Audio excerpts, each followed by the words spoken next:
I want to move forward to audio soundbite number 6. This is Fran Townsend, and she worked in the Bush administration. She has a great reputation. She was, I think, in foreign policy. Forget exactly what her position was, but it was fairly high, fairly ranking. And she was on CBS This Morning today with Norah O'Donnell. They're talking about the FBI issuing a rebuttal to the Devin Nunes memo on the entire FBI investigation of the Trump-Russia collusion story. Now, there's even more on the FBI director threatening to quit. It apparently is dire. The FBI director is said to resent having been chosen to be FBI director after Comey was fired. He said it's very disturbing for him to be chairman of the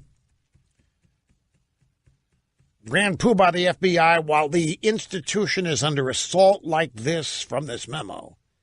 And that the White House is very disturbed that Chris Wray wants to quit. And it is being portrayed as a very rocky circumstance at the White House right now. Fran Townsend, now she's an establishmentarian, by the way. Fran Townsend is a qualified ranking member of the swamp. You need to know this. When I say she's highly reputed and respected, she is in the swamp. She's an establishmentarian. She ranks right up there with she's got all the qualifications. So here's what she said about the release of the memo. My understanding from sources inside the FBI is that if the White House decides to release the Nunes memo, Director Wray is prepared to issue a rebuttal. And in fairness to the FBI, I mean, they feel under siege. This is the tearing down of a respected institution. Understand what this process is. I ran this unit in the Justice Department that got the FISA warrants. There's multiple internal reviews in the FBI. There's a legal review at the Justice Department. It goes to the Attorney General, or in this case, the deputy who reviews it. And then it goes to an independent federal judge who looks at it. No FISA warrant relies on a single piece of evidence. Right. So if the allegation from Chairman Nunes is that they relied solely on the Steele dossier, that's not possible. There's the rub. That really is the rub here. But no matter what these people say, tearing down the institution by exposing inappropriate behavior, how is that tearing down the institution? How is that instead not helping to rebuild it? For God's sake, if the institution has been corrupted and has been used for the political purposes of two things, advancing a particular presidential candidate while trying to harm the opponent, doesn't that need to be exposed? And doesn't that need to be cleaned out? Why in the world would anybody want to protect that? And the reason they want to protect it is because Donald Trump is the guy carrying the wrecking ball. You know what? If Chris Wray wants to quit, fine. Let Trump put one of his boys in there. I mean, you can't blame Trump for thinking that the FBI director for Obama had Obama's back. We know that Eric Holder, the Attorney General, claimed that he was Obama's wingman. We know that these people acted for and on behalf of Obama when they were the department heads. And now we're being told this is an example of what Trump doesn't know. He doesn't know that these people don't work for him. He doesn't know that they're not there to protect him. He doesn't know that. Well, somebody might want to tell Eric Holder, because he was clearly there, not just to protect Obama, but to advance the Obama agenda. And it looks like Comey and McCabe and the rest of these people at the FBI were hell-bent on getting Hillary Clinton elected. It looks like they were also hell-bent on denying Donald Trump. And if he did win, that they were hell-bent on somehow creating circumstances for him to be tossed out of office. But this idea, so the allegation from Chairman Nunes is that they relied solely on the Steele dossier. That's not possible. It most certainly is possible. You cannot ignore the motive. The motive here clearly was to aid Hillary Clinton, to exonerate Hillary Clinton, which they did. One of these guys' wives was taking money from Terry McAuliffe seeking political office on her own. McCabe's wife.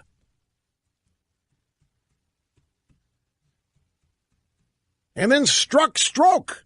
And people say, well, struck Stroke was sent packing when Mueller found out about it. Yeah, all right, fine and dandy. But it doesn't deny what struck Stroke was doing. And he had plenty of time to do it before he was sent packing.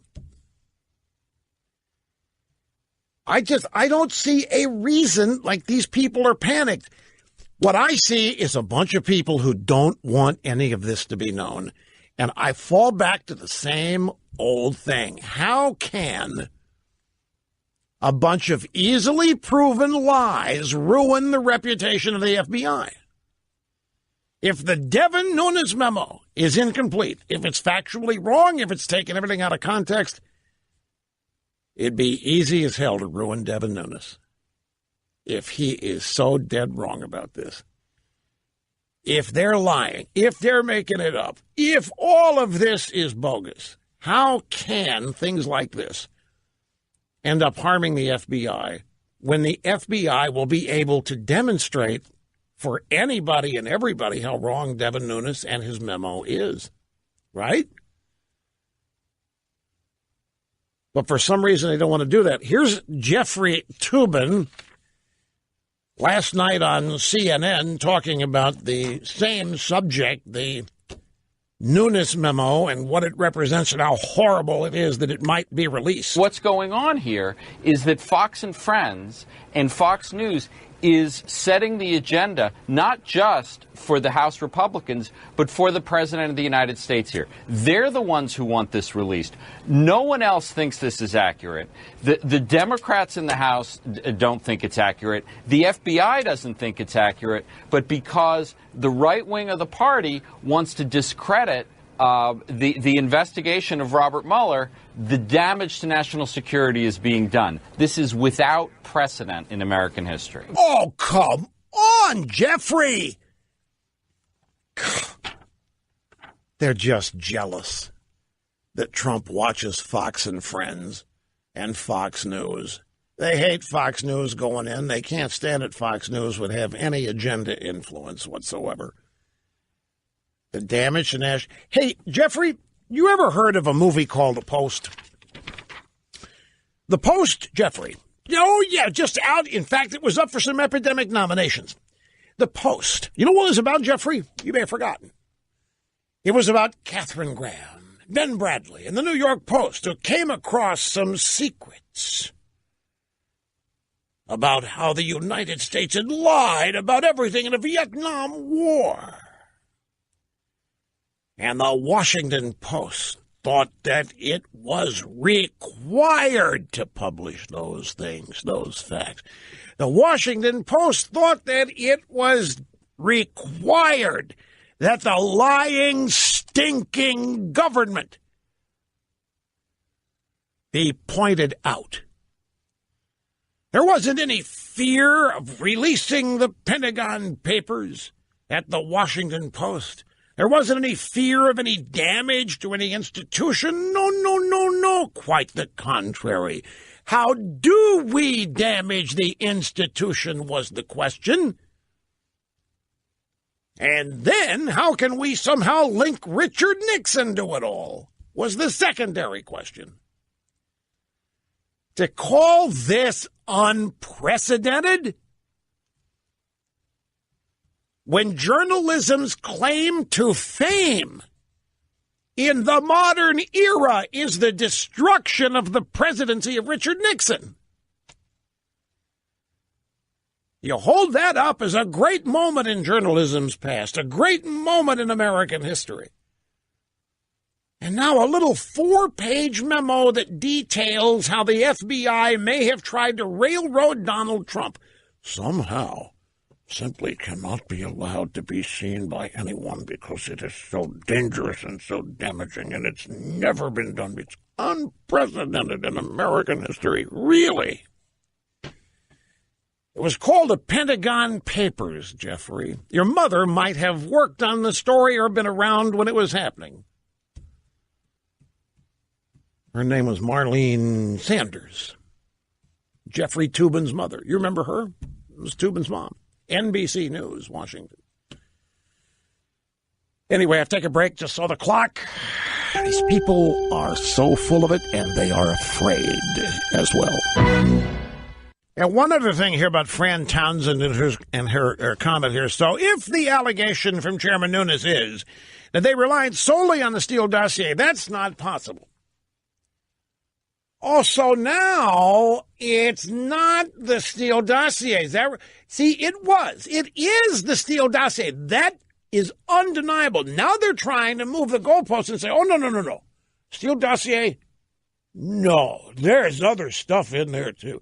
So now they're trying to, in the